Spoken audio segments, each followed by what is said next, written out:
आज का टॉपिक मैंने डिस्कस किया है डिप स्विच को लेकर। डिप स्विच कहाँ पे यूज होती है, क्यों यूज होती है और इसका रोल क्या है किसी सिस्टम में, और ये किसके ऊपर इंस्टॉल की जाती है और इससे क्या फंक्शनिंग होती है, इसके फंक्शंस क्या हैं, ये सारा डिस्कस करते हैं। तो सबसे पहले हम जान लेते हैं पहला लाइट स्विच किसने बनाया, कब बनाया,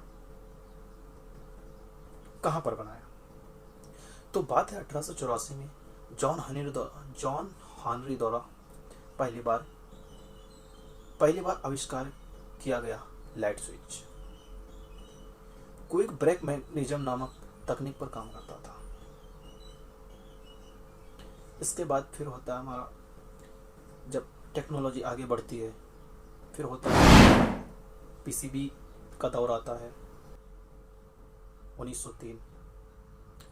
तो 1903 में जब हमारा पीसीबी बन जाता है तो पीसीबी को कॉन्फ़िगर करने के लिए, उसमें प्रोग्राम के लिए, नंबरिंग के लिए एक स्विच की ज़रूरत पड़ती है, जिस स्विच को हम कहते हैं डीप स्विच।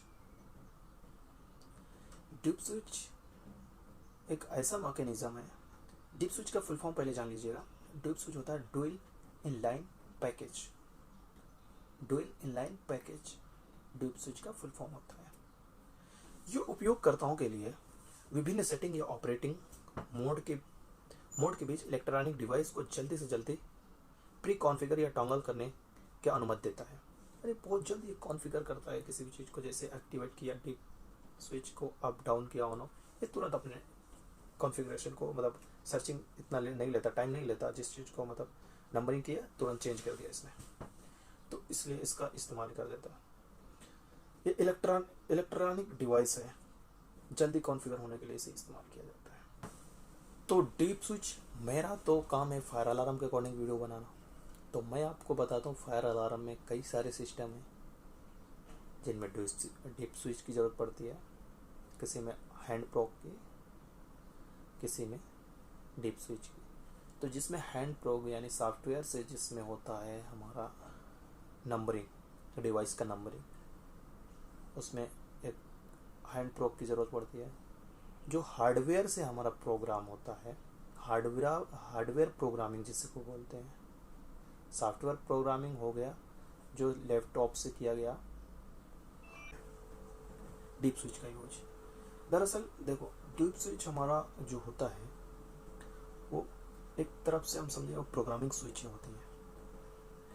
ये ज़्यादातर सेंसर्स में या पीसीबी में इंस्टॉल होती है। हर सेंसर, फायर अलार्म का आप डिवाइस देखेंगे, फायर अलार्म में दो टाइप के डिवाइस हैं,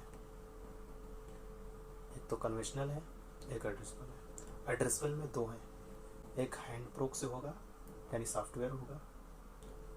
हैंड प्रोक से उसमें मतलब डायरेक्ट नहीं डाल सकते आप नंबरिंग, उसे हैंड प्रोक से उसके अंदर नंबरिंग पड़ेगा। एक दूसरा जो होता है डीप स्विच के थ्रू होता है। आपको सारा कुछ बैकग्राउंड में शो हो रहा है।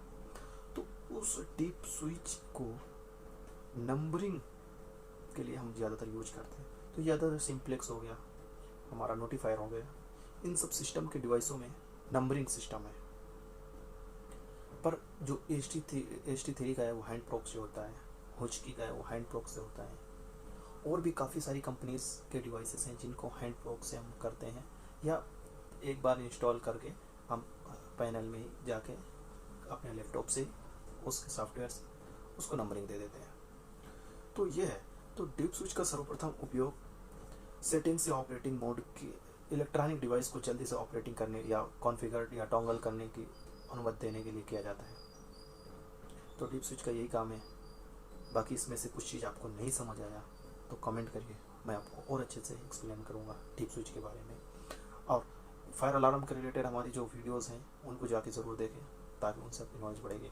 और इसमें लास्ट में मैं एक चीज़ बताना चाहूँगा कि जो हमारा ये डीप स्विच है ये हार्डवेयर प्रोग्राम में आता है, और जो हमारा ऑटो प्रोग या हैंड प्रोग से हम प्रोग्रामिंग करते हैं किसी भी डिवाइस को, वो सॉफ्टवेयर प्रोग्राम में आता है। या लैपटॉप से हम डायरेक्ट पैनल में जो प्रोग्राम करते हैं वो सॉफ्टवेयर प्रोग्राम में आता है।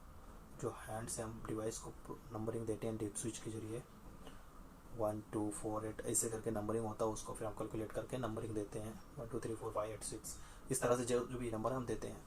तो इस तरह से हम इस डीप स्विच का डीप स्विच का देते हो। तो मैं इस डीप स्विच के बारे में बैकग्राउंड में आपको जो वीडियो दिखा रहा हूँ, ये वीडियो आप सही ढंग से देखिएगा। इसका सॉफ्टवेयर डीप स्विच का आता है ऑलरेडी। उसको जैसे आप 1 2 3 4 करते रहेंगे, जिस तरह से ओपन करते हैं ना, उसका एक कैलकुलेशन होता है, उसके अकॉर्डिंग ऊपर आपको नंबर शो होता रहेगा। तो फिर उसके अकॉर्डिंग ही आपको नंबरिंग चूज करना होता है। नंबरिंग होता है हर डिवाइस में।